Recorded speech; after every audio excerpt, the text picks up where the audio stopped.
Well, we are just days away from Halloween, and while you might be thinking about last-minute costume tweaks or how much candy to buy, we want to take some time to talk safety. So in this morning's To Your Wellbeing, Lynn Klett, a nurse practitioner with Piedmont Pediatrics, joins us to talk about some things to remember. So Lynn, let's start with costumes here because there are a lot of different tastes. Some people like the adorable costumes, others like them really scary, but what should we be focusing on? So the big things to focus on are going to be things like safety, visibility, both with the children in their costumes, but also with masks. So not just how you can see the child, but also how the child can see through their costume. Yeah, so making sure those eye holes are, very big so that everybody can see. Right. So a lot of the older kids especially like the really big scary masks. Yeah. But if you ever put one on, you realize they're really hard to see out of, especially when the light starts going down and it starts getting dark. So it's really important that they either take them off or they have a parent or an adult or a buddy who can make sure that they're not walking out in front of traffic. Yeah, and dark costumes can be a big problem. Yes. Wonderful thing, even the dollar store has the little glow sticks that you can wear as necklaces.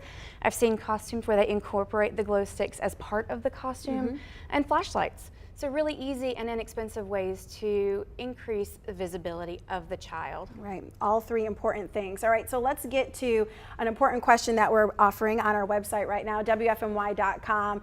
What do you enjoy most about Halloween? Kids in costume, eating candy, fun and spooky decorations, nothing. Don't like the holiday because it's overrated. I get all of those. Weigh in now and we'll check your results in just a few minutes. So let's talk about candy now, Lynn. What should we remember as parents when checking candy? So big things, don't eat candy while trick-or-treating. Wait until you get home. Make it into a fun game, pour it all on the floor on a blanket. Anything that is unwrapped, open, even looks like it's been opened a little bit, get rid of it, throw it away. The other thing is a lot of kids have food allergies. Make sure that the candy doesn't have that food in it. There are a lot of candies that we don't realize have come in contact with peanuts. So a lot of kids that are allergic to peanuts, you want to be really careful with that. Yeah, not very popular, but some people in my neighborhood give away apples.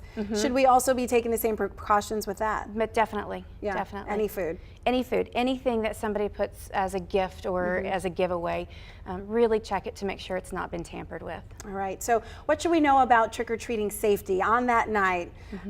Parents should be accompanying young children, shouldn't they? Yes, yes. If they're little, even if they're in large groups, there should be lots of adults with them. Parents, neighbors, somebody you trust. Things happen, it gets dark, it's easy for kids to get excited and to run. Yeah. And cars aren't always paying attention to little kids in the street. For big kids, same thing. Pay attention to your surroundings, pay attention to what's going on. Because big kids do trick or treat and they're in that developmental age where it can't happen to them. Right. So even if invisible. they are. So even if they're old enough to go by themselves, you want to make sure that they at least remember the rules, know we're running across the street, good visibility, take a flashlight, take a buddy. All right, these are all great tips. Let's go ahead and talk about something called Switch Witch, which is really interesting. Yes, so the Switch Witch is really neat. It's a way for parents to trade out candy without the kids feeling like they're being denied all of their Halloween goodies. And what happens is a couple nights after Halloween, after the kids go to the bed, the parents will sneak in and take maybe half the candy and replace it with something like Play-Doh or a book, something small, but still a goodie that the kid enjoys. And that way they don't have tons and tons of candy around the house. And, parents can take it to work with them if they want. Right. But that way kids don't have all of that candy, but they still get a toy or something fun. All right, thank you so much, Lynn. And taking a look at the poll here, a lot of you, 58%, say you like kids in costume as your favorite about Halloween. Thank you so much for joining us this morning. Let's go ahead and give you the website information because we'll link all of this onto ours, WFMYnews2.com, if you have any questions about trick-or-treating or Halloween safety.